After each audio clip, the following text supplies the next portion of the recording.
Yume Nikki is a 2004 RPG Maker game featuring, as the engine wouldn't imply, no RPG mechanics. Instead, the game's entirely focused on exploration and puzzle solving. If you've clicked on this, you've likely heard of the game already, but if you haven't played it, it's a very unique game. Basically, the gameplay focuses on exploring a surreal interconnected series of worlds linked by a central screen called the Nexus. Inside the Nexus, there are 12 doors that each lead to one of the aforementioned worlds.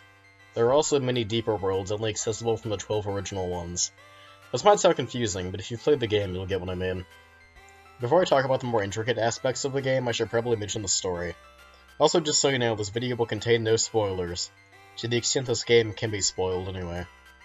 The game has no dialogue and very little text, but from what you can gather of the plot, the main character, Madatsuki, is a young woman who refuses to leave her room for some unknown reason. An abundance of theories exist online as to why, but it's likely something depression-related, considering all the fairly disturbing traumatic symbolism in her dreams. The only things you can do while awake are save at your desk by writing in your dream diary, which is what Yume Nikki translates to in Japanese, go outside to the balcony, where there is very little to do, go to sleep, or play a game on her console. The one game she has is called Nasu, which is a very basic arcade-style platformer where you catch falling eggplants. I can't say it's very fun, but the fact it was programmed in RPG Maker 2003, one of the earliest versions, is pretty impressive. Anyways, the only real way to progress in the game is by putting Madatsuki to sleep. After a brief countdown, you awaken in the dream version of her balcony. Going into her room, you'll find you can actually exit it now and enter the Nexus I mentioned earlier. The main gameplay loop of the game is exploring the various worlds, attempting to discover 24 effects, which are like abilities. Most of them are purely cosmetic, but a few of them have helpful uses that are necessary for simple puzzles later in the game.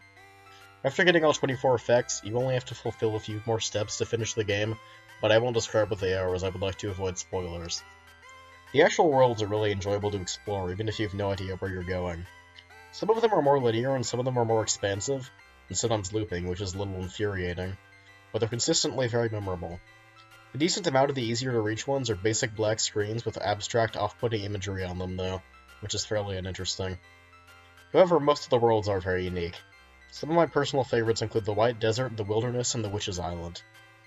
Now to discuss the visuals. The art direction in the game is pretty fantastic. While much of the earlier art is intentionally abstract and ugly, when there's complex pixel art featured it is gorgeous, especially in the more nature-themed areas, as you can see here. It is insanely well done for a free RPG Maker game. Incredibly well sprited stuff all around. Even some of the incredibly bizarre imagery that's objectively drawn poorly is still great. Weirdly, I haven't heard many people talking about the pixel art for this game, which is a little strange to me considering how good it is. Moving on to the music, it is also pretty great.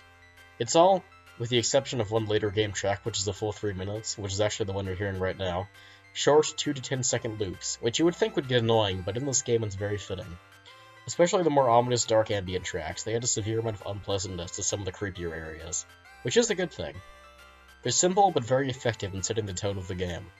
Plus, the lighter ones are often very catchy, which is impressive for being 5 seconds long.